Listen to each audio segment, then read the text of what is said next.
మరి దినమున మరొక శుక్రవారం ప్రభు మన జీవితంలో మనకిచ్చి మన కష్టాలు, మన బాధలు, మన శోధనలు, మన సమస్యలు మరి ప్రభుతో చెప్పుకోవడం ద్వారా ప్రతి విధమైన అవసరతలన్నీ కూడా తీర్చబడును అని లేఖనములు మరి రాయబడినవి, తెలియచేయబడినవి. కనుక మనము మన దీవెనలు, మన ఆశీర్వాదాలు మనం పొందాలి అంటే కేవలం మనం ప్రభునికి ప్రార్థన చేయమేనా? ఒక ప్రార్థన చేస్తే ప్రభు మన ప్రార్థన ఆలకించి మనకు కావలసిన దీవెనలు, ఆశీర్వాదాలన్నీ కూడా దయచేస్తాడా? ప్రశ్నించుకుందా? ఈ దినమున మనం విని ఈ కృపావార్త వర్తమానముల ద్వారా బైబిల్ చెబుతున్న ఒక గొప్ప మాటను మనం నేర్చుకుందాం. ఎందుకంటే ప్రభువారు చెప్పిన మాటల ప్రకారముగా మనము చేయకపోతే ఎంత ప్రార్థన చేసినా ఆ ప్రార్థనకు ప్రతిఫలము రాదు. అందుకే పరిశుద్ధ గ్రంథంలో బైబిల్ చెప్తున్న మాట, ప్రభువా ప్రభువా అని నన్ను పిలుచు ప్రతివాడును పరలోక రాజ్యములో ప్రవేశింపలేడు గాని నా తండ్రి చిత్త ప్రకారముగా చేయువాడే అన్నది. హల్లెలూయా, హల్లెలూయా. ప్రభునందు ప్రియ దేవుని సంఘమా, మరి దేవుని సంఘ బిడ్డలారా, ఒకసారి మనము దేవుని సన్నిధిలో ప్రార్థన చేయడానికి వచ్చిన నీవు నేను కూడా ఆయన చిత్త ప్రకారముగా జరిగిస్తున్నామా లేదా? దేవుని యొక్క చిత్త ప్రకారముగా ఆయన ఉద్దేశ దయా సంకల్పితుగా మనం నడుచుకుంటున్నామా లేదని ఒకసారి మనము ఆలోచన చేద్దాం. దేవుని చిత్త ప్రకారముగా చేయవలసిన మరి కొన్ని కార్యక్రమాల్లో లేదా కొన్ని మాటల్లో, వాగ్దానాలలో ఈ దినమున ఒక విషయాన్ని మీతో పంచుకుంటారు. పరిశుద్ధ గ్రంథములో ఉన్న మత్తయి సువార్త 5వ అధ్యాయము 44వ వచనములో ఒక చక్కని మాట వ్రాయబడుచున్నది. ఆ మాటను మనం స్పష్టంగా ఒకరి గట్టిగా చదువుదాం. నేను మీతో చెప్పునదేమనగా, ఒక్క నిమిషం ఆగుదాం. ఈ మాట ఎవరి మాట చెప్పండి? మనం ధ్యానం చేసేది దేవుని మాట. ఏమన్నాను అక్కడ? నేను మీతో చెప్పునదేమనగా. నేను అనగా ఇక్కడ ప్రభు అయిన యేసుక్రీస్తు వారు, ప్రభు అయిన యేసుక్రీస్తు వారు మరి శుక్రవారపు ప్రార్థనలో మరి దేవుని సంఘంలో ఉదయకాలం మనం ప్రార్థించుచున్న మరి సమయంలో, సందర్భంలో ప్రియులారా, ప్రభు నీతో నాతో చెప్పునది ఏమనగా, ప్రభు నీతో నాతో ఏం చెప్తున్నాడు? చదవగలనే, మీరు పరలోకమందున్న మీ తండ్రికి కుమారులయుండునట్లు మీ శత్రువులను ప్రేమించుడి, మిమ్మల్ని హింసించు వారి కొరకు ప్రార్థన చేయుడి. దేవుని స్తోత్రం. అబ్బా, ప్రభువారు చెప్పిన రెండు ప్రాముఖ్యమైన మాటలను మనం ఇక్కడ చూస్తున్నాం. మొదటి మాట ఆయన ఏమన్నాడు చెప్పండి? మీ శత్రువులను ప్రేమించండి, మిమ్మల్ని హింసించు వారి కొరకు ప్రార్థన చేయండి. దేవుని స్తోత్రం. ఒక్క నిమిషం మనం ఆలోచిద్దాం. ప్రభు బాగా చెప్పాడు, నేను మీతో చెప్పినది ఏమనగా ప్రభు బాగా చెప్పాడు. ఆయన ఏం చెప్పాడు? మీ శత్రువులను ప్రేమించండి, మిమ్మల్ని హింసించుతున్న వారి కొరకు ప్రార్థన చేయండి. ఇది సాధ్యమా? చెప్పండి, ఇది సాధ్యమా? భూలోకంలో ఉన్న మానవ మాత్రులమైన నీ జీవితానికి, నా జీవితానికి ఇది సాధ్యమా? శత్రువుని మనం ప్రేమించగలమా? రెండోది, మన బాధలు పెడుతున్న వారు, శ్రమలు పెడుతున్న వారు, హింసలు పెడుతున్న వారి కొరకు ప్రార్థన చేయగలమా? అది మన ప్రశ్న. కాబట్టి మీరు చెప్పండి, చేయగలమా మనం? అది మనకు సాధ్యమా? మరి వెంటనే మనం అంటాం, అబ్బాయి మీరు ఏమన్నా చేస్తాను కానీ పాస్టర్ గారు ఈ రెండు నేను చేయలేను. కాబట్టి రెండు కూడా చేయను. నా శత్రువుని నేను ఎలా ప్రేమిస్తానండి? మీరు బాగానే చెప్తున్నారు వాక్యం, బైబిల్లో ఎలా ఉంది అలా ఉందని మీరు బాగానే చెప్తున్నారు. కానీ నా శత్రువు నా మీద పలికిన మాటలు కానీ మీరు విని ఉంటే ఈ మాట చెప్పరండి. ఇది మాట, మీ శత్రువులను ప్రేమించండి అనే మాట మీరు చెప్పరు. వారు నన్ను ఎంతగా పోసుకున్నారు, ఎంత భయంకరంగా తిట్టారు, ఎంత భయంకరంగా కొట్టారు, ఎంత భయంకరమని ఆడరాని మాట్లాడి నన్ను ఇంతగా బాధ పెట్టిన, వేదన పెట్టిన నా శత్రువులను నేను ప్రేమించడమా? నేను ప్రేమించడమా? అమ్మో, ఇది నాకు కుదరదు. ఏమంటారు చెప్పండి? ఇది నాకు కుదరదు. మాట్లాడుతున్నది ఎవరు? ఇది నాకు కుదరదంట. కానీ ఇక్కడ కుదరదంటకు వీల్లేదు, ప్రేమిస్తారు. ఈ మాట ఎవరు చెప్పింది?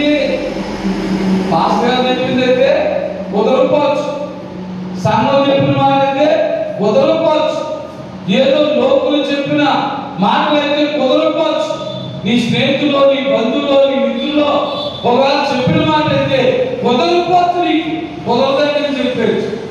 కానీ మాట వాక్యం ప్రారంభంలోనే చదివాం, నేను మీతో చెప్పినది ఏమనగా. చెప్పిన వారు ఎవరు? మాకు చెప్పాల. చెప్పిన వారు ఎవరు? యేసయ్య. చెప్పాడు. మరి యేసయ్య నీతో చెప్తున్నాడు. యేసయ్య నీ శత్రువులను ప్రేమించమని ఆయన చెప్తున్నారు. కాబట్టి మనం చేయవలసింది దేవుని స్తోత్రం. ఆయన చెప్పాడు కనుక చెయ్యాలి.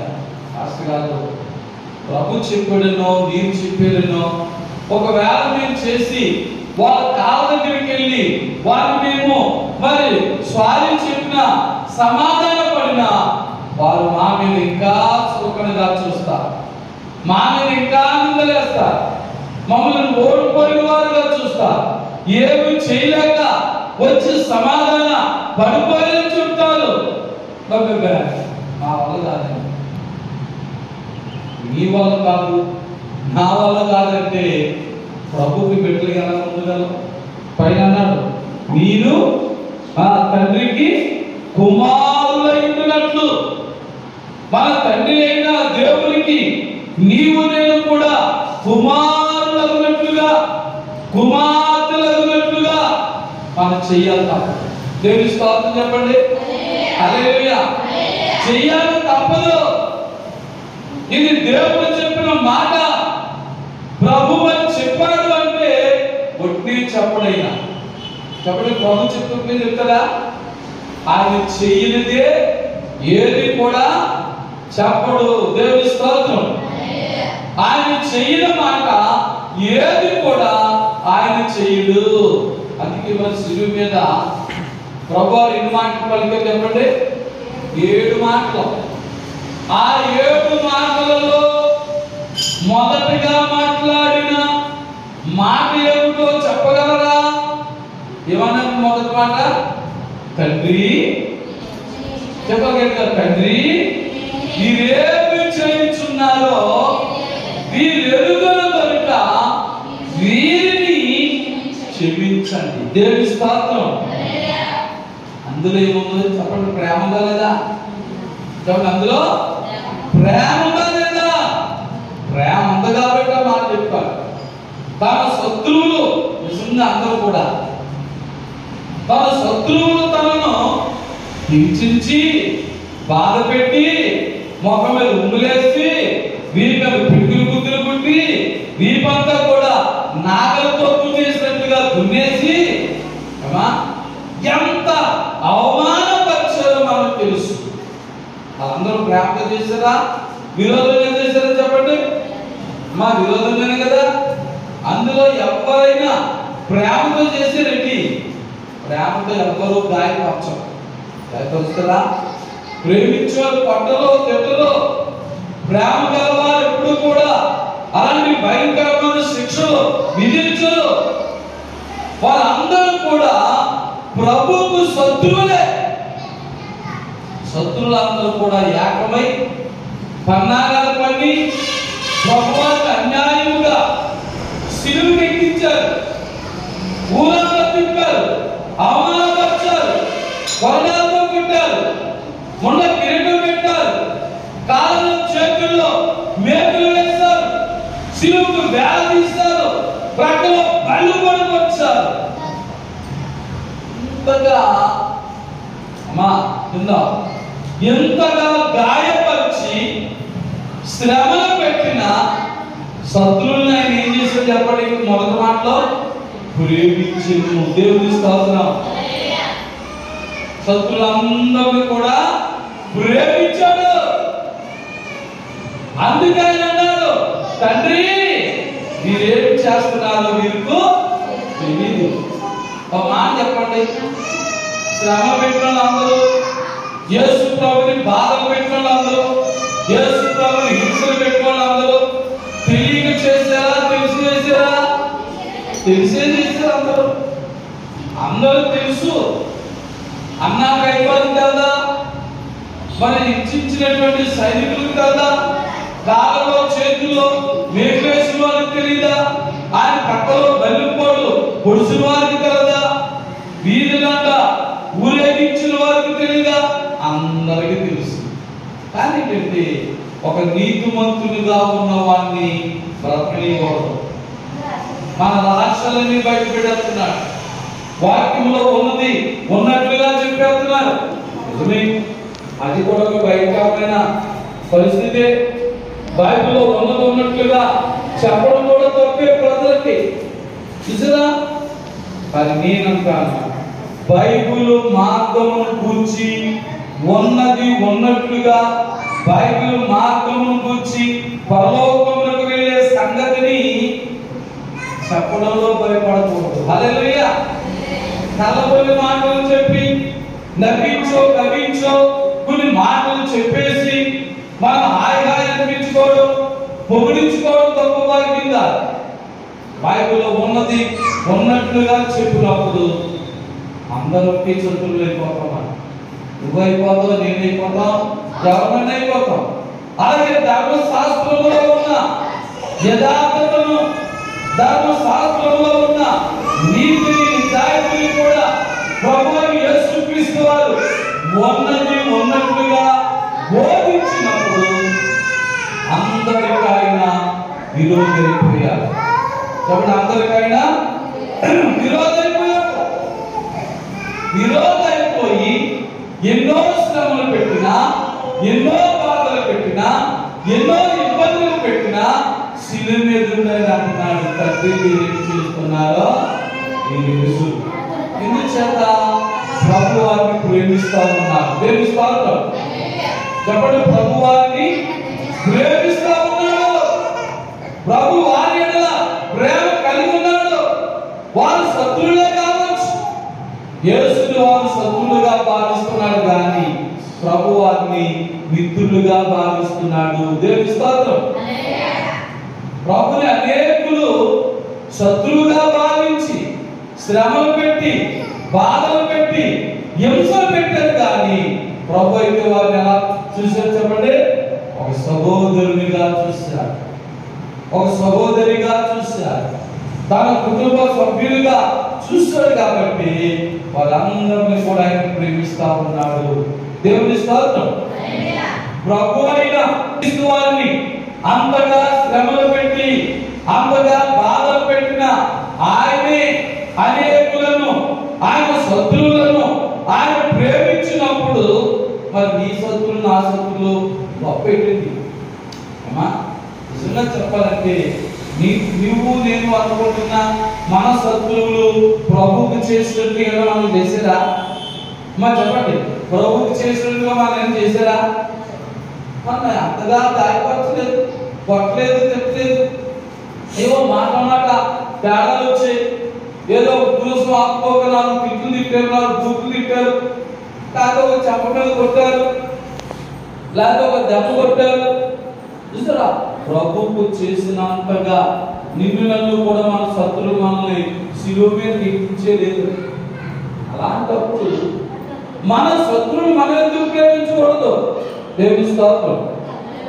ఎందుకంటే ఇది నా మాట కాదు, ఇది నీకు వర్తిస్తుంది, నాకు వర్తిస్తుంది.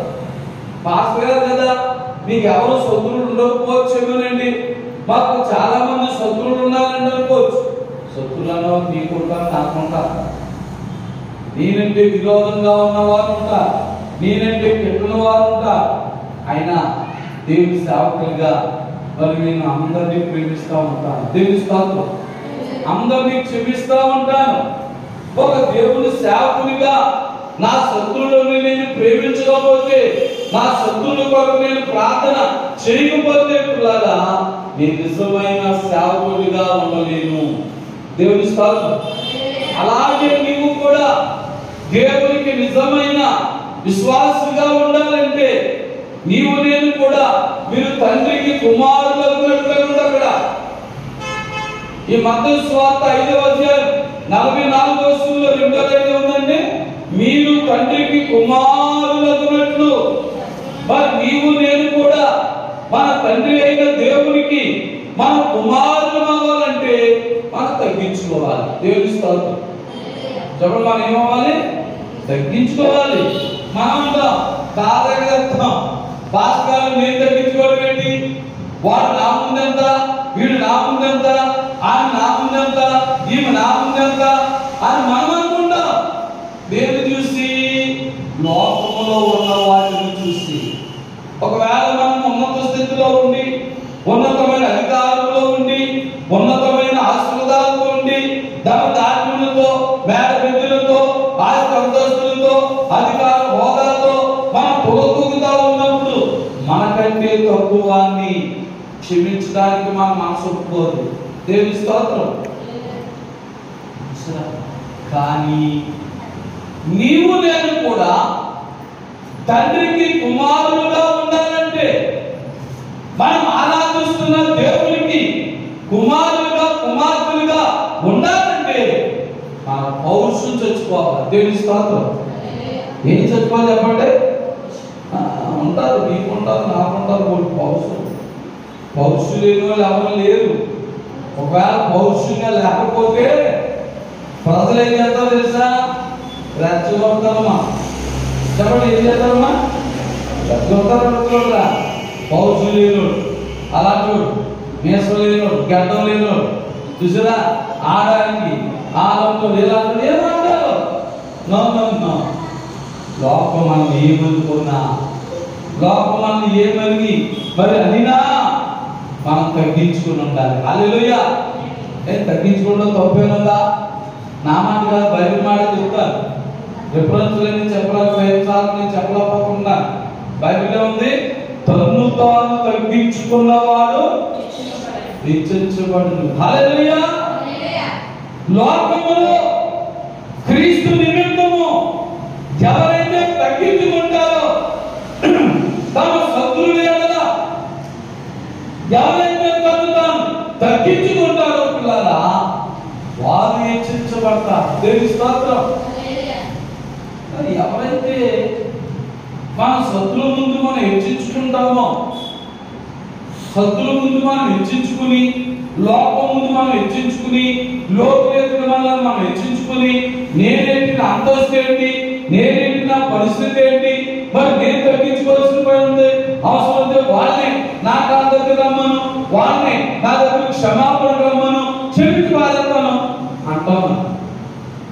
ప్రభు నేర్పిందంతా. ఎవరో మన దగ్గరకు వచ్చి క్షమాపణ అడగడంగా, ఒక క్రైస్తవ బిడ్డగా, క్రైస్తవ సేవకునిగా, దేవుని బిడ్డగా, ప్రియులారా నీవు నేనే ఇతరులకి క్షమాపణ అడగలుగుతారు. నేను ఇస్తాను. ఇంకా లోతైన మాట చెప్పంటారా? బైబిల్లో ఉన్న గొప్ప మాట ఏంటంటే, మీలో ఎవరైనా దేవునికి బలి అర్పించడానికి దేవుని సన్నిధికి వచ్చినప్పుడు నువ్వు బలి అర్పిస్తా ఉన్న సమయంలో మీకు విరోధి ఎవరైనా ఉన్నారని నీకు జ్ఞాపకం వస్తే జ్ఞాపకం తప్పగా జ్ఞాపకం వస్తే జ్ఞాపకాదా మనం ప్రార్థన చేయడం కళ్ళు మూసుకోండి. ప్రార్థన చేయడం కళ్ళు మూసుకుని మోకరిస్తే మన సొంతలంగా మనం కనపడిపోతారు. అమ్మ కనబడరా? ఎవరు నిన్ను ఏం తిట్టారో, ఎవరు నేను ఏమన్నారో, ఎవరంతా నిన్ను మోసం చేస్తారో, అన్యాయం చేస్తారో, అక్రమం చేస్తారో, బంధువులు, మిత్రులు, స్నేహితులు, శ్రేయస్ ఎవరెవరు నిన్ను నీ విరోధులుగా ఉన్నారో వారందరూ కళ్ళ ముందు కనబడిపోతారు. చెప్పండి, కనబడతారు కనబడరా? మాట్లాడతారు. మీకు ఎప్పుడు కనపడలేదా? కనబడిపోతారు. చూడండి, ఆలోచన ప్రయత్నం ప్రభు అంటున్నాడు, నువ్వు బలి అర్పించడానికి బలిపీఠానికి వచ్చినప్పుడు నీవు ఎవరికైనా విరోధంగా ఉన్నావా, కానీ ఎవరైనా నీకు విరోధంగా ఉన్నారని నీ గుర్తొచ్చినట్లయితే వెంటనే నీ బలిని అక్కడ విడిచిపెట్టు. ఏమన్నాడు అక్కడ? బలి అర్పించేసి వెళ్ళి సమాధానం పడలేదు. మరి బలి అర్పించేసుకెళ్ళి నువ్వు సమాధానం పడుకో, వాళ్ళని క్షమించే, వాళ్ళని ప్రేమించేది అనలేదు. మొదటి నీ బలి కూడా విడిచిపెట్టి మొదటి నీ వెళ్ళి ఎవరితో నీకు విరోధముగా ఉన్నదో, ఎవరు నీ మీద విరోధం ఉన్నారో, లేకపోతే ఎవరితో నీవు గొడవాడేవో, ఎవరు నీతో అన్యాయంగా గొడవాడేవో వాళ్ళ దగ్గరికి వెళ్ళి మొదట సమాధానపడు. తర్వాత వచ్చి నీ బలి అర్పించు. అప్పుడు దేవుడు ఆ బలిని అంగీకరించును. దేవుని స్తోత్రం. ఇప్పుడు చెప్పదా ఒక మాట, ఇప్పుడు ఒక మాట ఆలోచించుకుందాం. మరి నీవు చాలా సార్లు పాస్టర్ గారితో, పాస్టమ్మ గారితో, లేకపోతే నీ ఇరుగు పొరుగు విశ్వాసులతో ఏమంటావంటే, నేను ఎంతగా ఉపవాసం ప్రార్థన చేస్తున్నాను, దేవుడు నా ప్రార్థన లేదు పాస్టర్ గారు, పాస్టమ్మ గారు, లేదా సంఘ బిడ్డలారా, ఎందుకు నా ప్రార్థన దేవుడు ఎంటలేదు, నా ప్రార్థనకు ఎందుకు జవాబు రావలేదు అని మనం అడుగుతాం. ఇప్పుడు నేను చెప్పిన మాట ప్రకారంగా మీ ప్రార్థనకు జవాబు రాకపోవడానికి గల కారణం ఏంటండి? మీలో సత్వత్వం ఉండిపోయింది. చెప్పండి, మీలో మీలో శత్రుత్వం ఉండిపోయింది. ఎవరెవరో మీరు శత్రువులుగా ఉన్నారు, ఎవరో మీకు శత్రువులుగా ఉన్నారు, వారితో సమాధానం లేకుండా దేవుని మందిరంలోకి వచ్చి, దేవుని సన్నిధిలోకి వచ్చి మాట్లాడేస్తున్నాం. వాళ్ళు కూడా మనకి ఎత్తులేదు. వాళ్ళు ఏమైపోతారో మనకి ఎత్తుకుని నా మట్టుకు నేను ప్రార్థన చేసుకుంటాను, నా మట్టుకు నేను దీవించబడిపోతాను అనుకుని మనం ప్రార్థన చేస్తున్నాం. కానీ మన ప్రార్థన ఫలిస్తలేదు. 1 వారం, 2 వారం, 3 వారం, 4 వారం, 5 వారం, 6 వారం, 7 వారం, వారం గడిచిపోతున్నాయి. మనం అనుకుంటున్నాం 7 వారం చేసే ప్రయత్నం లేదు, 7 14 వారాలు చేసే ప్రయత్నం లేదు, 3 27 వారాలు చేసే ప్రయత్నం లేదు, 4 28 వారాలు చేశాను ప్రయత్నం లేదు. ఎన్నో రోజులు, వారాలు, నెలలు, సంవత్సరాలు ప్రార్థన చేస్తున్నాను, ఉపవాసం చేస్తున్నాను, కన్నీరు కారుతున్నాను. ఏంటి నా ప్రార్థన ఆలోచించలేదేంటి, ఒక్కొక్క ప్రార్థన కూడా జవాబు రావట్లేదేంటి మనం అనుకుంటాం. కారణం ఏంటి? ఇదిగో, మీరు తండ్రికి కుమారులు ఉన్నట్లుగా మీ శత్రువులను మీరు ప్రేమించుడి. దేవుని స్తోత్రం. ఈ మిస్టేక్ మనలో ఉండిపోయింది. నాలో, మీలో, అందరిలో కూడా శత్రుత్వం అనే ఆ తప్పు మనలో పెట్టుకున్నాం. ఆ మిస్టేక్ మనలో పెట్టుకుని మనం ప్రార్థన చేస్తున్నాం, ప్రార్థన ఫలించలేదు. అందుకే ఇప్పుడు అన్నారు, ఇదిగో నీ ప్రార్థన ఫలించాలంటే, నీ ప్రార్థనకు జవాబు రావాలంటే నీ శత్రువు నీవు ప్రేమించు. దేవుని స్తోత్రం. పాస్టర్ గారు మీరు ఏమంటే చెప్పండి, కానీ ఈ మాట చెప్పండి. నా ప్రాణం పోయినా, నా పేరు పోయినా, నేను కారులోకి వెళ్ళే వరకు కూడా నా శత్రువు నేను క్షమించనండి. క్షమించరాని లోటు, క్షమించరాని తప్పు నాయన చేశారు, నేనెలా క్షమించగలనండి ప్రభు అంటున్నాడు. నేను మీతో చెప్పున్నది మనగా దేవుని స్తోత్రం. ప్రభు ఈ మాట ఎవరు చెప్పిందండి? ప్రభు చెప్పాడు, నేను మీతో చెప్పింది ఏమనగా మీరు తండ్రికి కుమారులకున్నట్లు కుమార్తెలకున్నట్లు మొదటిది మీ శత్రువుని ప్రేమించుడి. దేవుని స్తోత్రం. తప్పగా మనం ఆ పని చేయాలి. దేవుని స్తోత్రం. తప్పగా పని చేయాలి. మనం ప్రేమించాలి అంటే మనలో ఏ గుణం ఉండాలి? ప్రేమ అనే గుణం ఉండాలి. ఆత్మ ఫలాల్లో గలతీ పత్రిక 5వ అధ్యాయం 22వ వచనంలో తలంతులు ఉంటాయి, ఆత్మీయత ఫలాలు. ఈ ఆత్మీయ ఫలాల్లో ఒక ఫలం ఏంటి చెప్పండి? ప్రేమ. అమ్మా, ఆత్మీయ ఫలం ఏంటి చెప్పండి? ప్రేమ. ఆ ప్రేమ అనే ఆత్మీయ ఫలం నీ హృదయంలో ఎప్పుడైతే ఉంటుందో నీ శత్రువులను ప్రేమించగలవు. దేవుని స్తోత్రం. వాళ్ళకి శత్రువులుగా కనపడవు, మిత్రులుగానే కనపడతారు, అన్నదమ్ములాగే కనపడతారు, అక్క చెల్లులుగానే కనపడతారు, బంధుమిత్రులుగానే కనపడతారు, ప్రాణ స్నేహితులుగానే కనపడతారు. ఎందుకంటే మొదటి కొరింథీ పత్రిక 15వ అధ్యాయం ఇంటికి వెళ్ళే చదవాలి. అక్కడ అంటాడు ఒక మాట, ప్రేమ అనేకమైన దోషములను కప్పును. తెలుసుకో చెప్పండి. హల్లెలూయా. ప్రేమ అనేకమైన దోషములను కప్పును. హల్లెలూయా. నిజంగా నీలో నాలో కూడా ప్రేమ ఉంటే, ఏ ప్రేమ? శారీరక ప్రేమ కాదు సుమా. అమ్మా, శారీరక ప్రేమ కాదు, లోక ప్రేమ కాదు, క్రీస్తు ప్రేమ. హల్లెలూయా. ఏ ప్రేమ అంటే? క్రీస్తు ప్రేమ. అందుకే బైబిల్ చెప్తుంది, క్రీస్తు యేసునకు కలిగిన ఈ మనసు మీరును కలిగి ఉండుడి. దేవుని స్తోత్రం. ఎప్పుడైతే క్రీస్తు యేసునకు కలిగిన ప్రేమ నీలో ఉంటుందో, క్రీస్తు యేసు కలిగిన ఆ మనసు కూడా నీలో నాలో ఉంటారు. మరి క్రీస్తు యేసు కలిగిన ఆ మనసు ఏంటండి? తన శత్రువులను ప్రేమించింది. కాబట్టి తమ శత్రువులను ప్రేమించాడు. కాబట్టి ఇదిగో నీతిమంతుడైన యథార్థవంతుడైన ఆయనను శిక్షించిన వారికి, హింసించిన వారికి మరలా శిక్ష పడిపోదు. ఎందుకంటే నీతిమంతుల జోలికి ఎవరికి అనుకోవడం, ప్రభు జోలికి వెళ్ళారు కానీ తప్ప శిక్ష రావాలి. అలాగే సేవకుల జోలికి వెళ్ళినా, సంఘస్థుల జోలికి వచ్చినా దేవుడు ఊరుకోడు, వాళ్ళు శిక్షించబడతారు.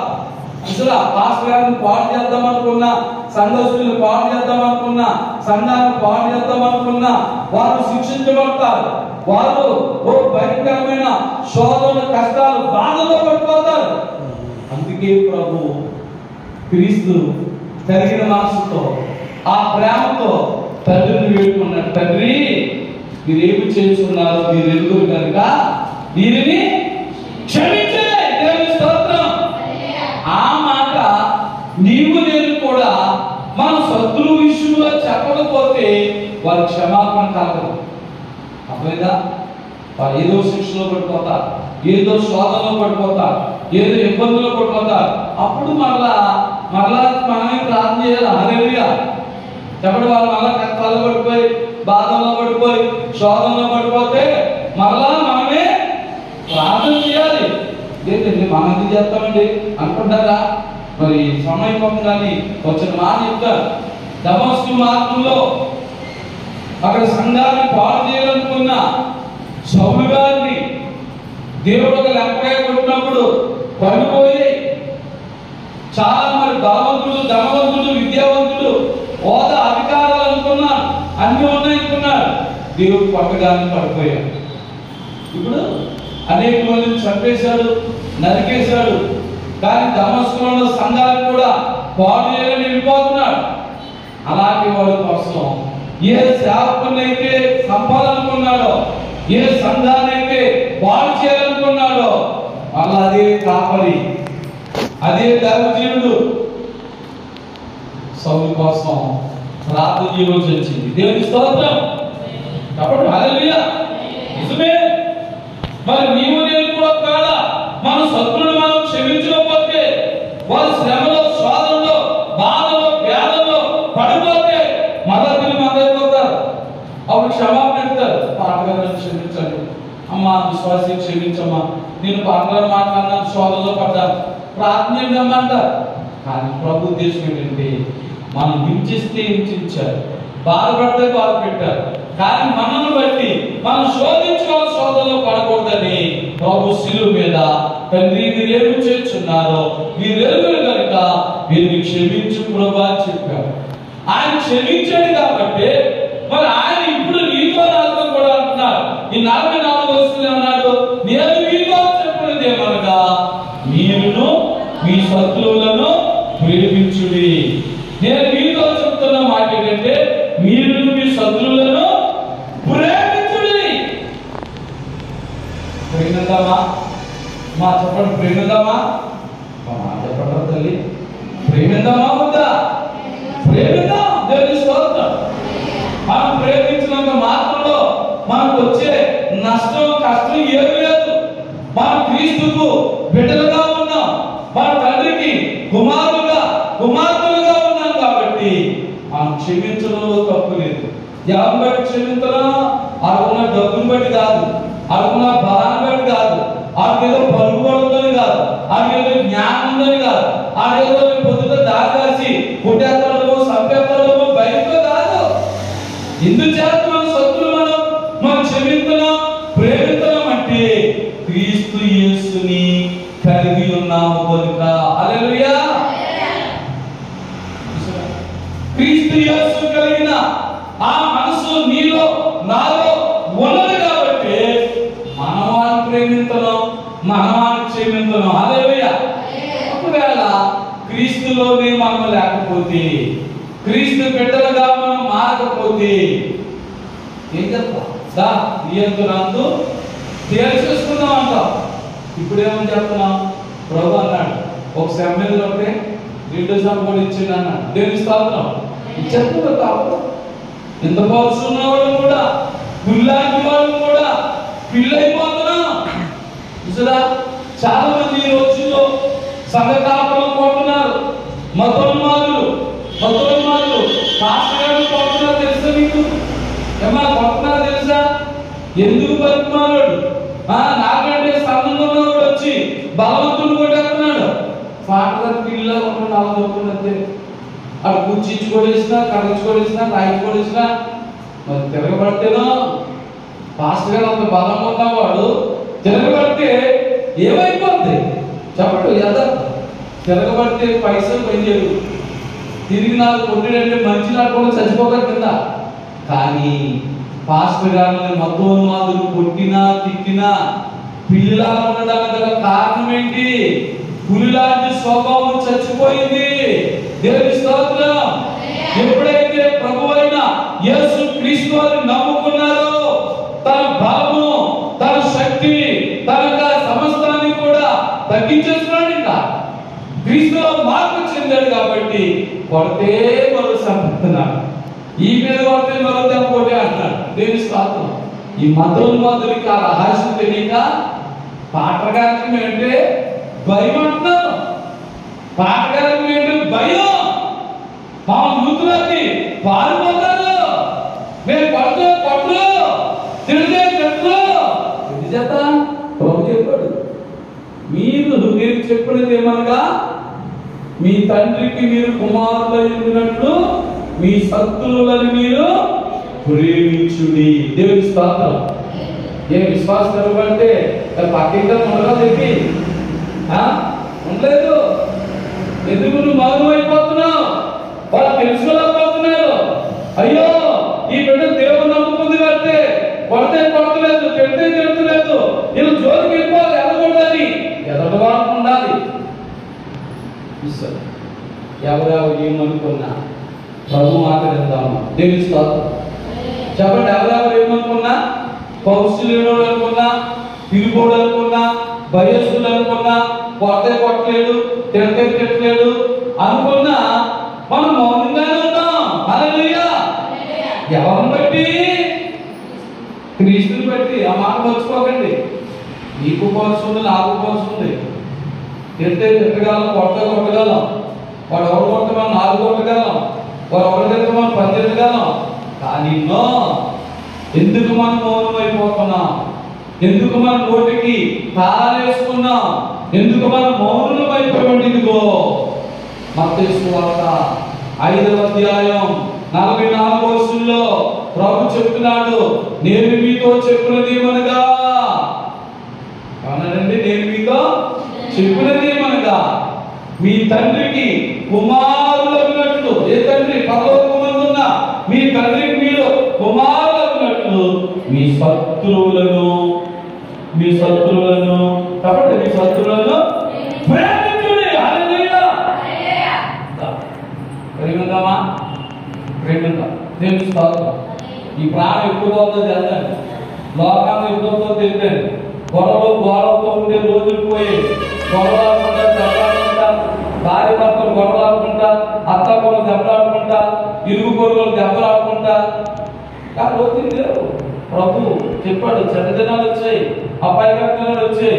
యేసయ్యా తండ్రి ప్రభా, మీ రాక వరకు నన్ను బ్రతికించి మీ రాజ్యంలో తీసుకెళ్ళిపోయిన ప్రార్థన చేసుకునే రోజులు వచ్చాయి. కాబట్టి మనమందరం మోకరించి ప్రభు సన్నిధిలో ఒక నిమిషం ప్రార్థన చేసుకుందాం.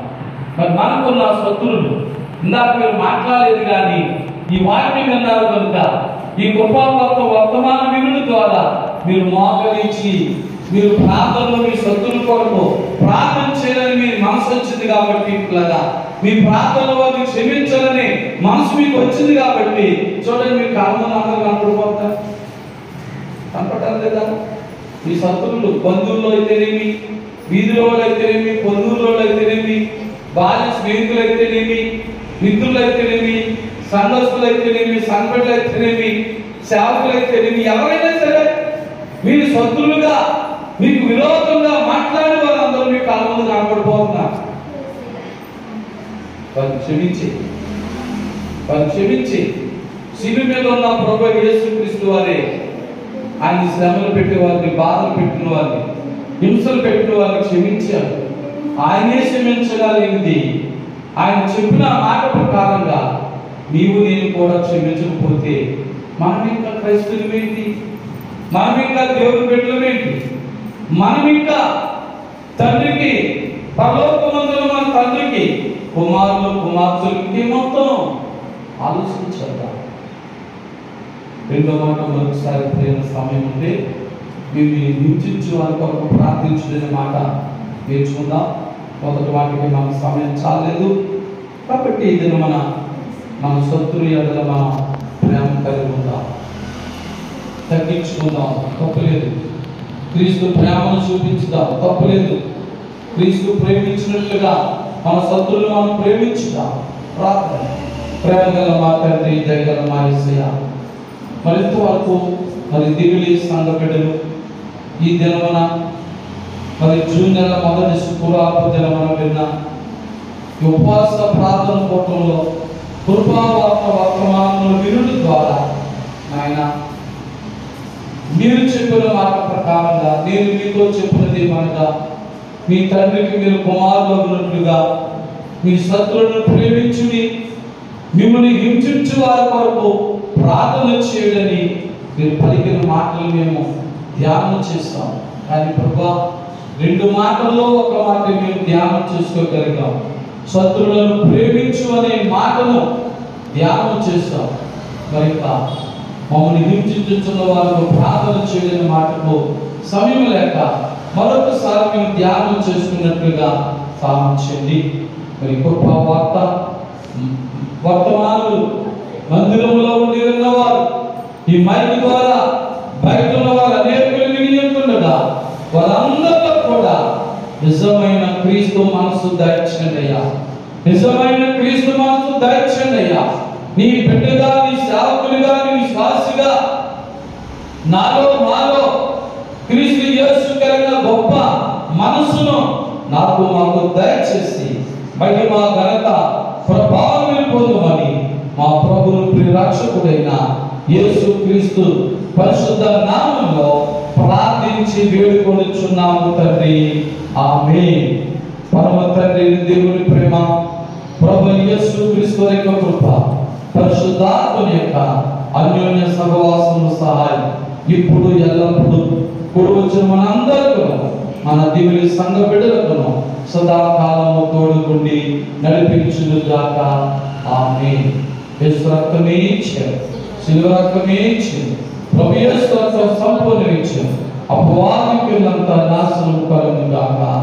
ఆమేన్. ఆమేన్. ఇంతవరకు కృపావర్తమానం విన్న మీ అందరికీ ప్రభువున వందనాలు తెలియజేస్తున్నానండి. God bless you. God bless you all. Amen.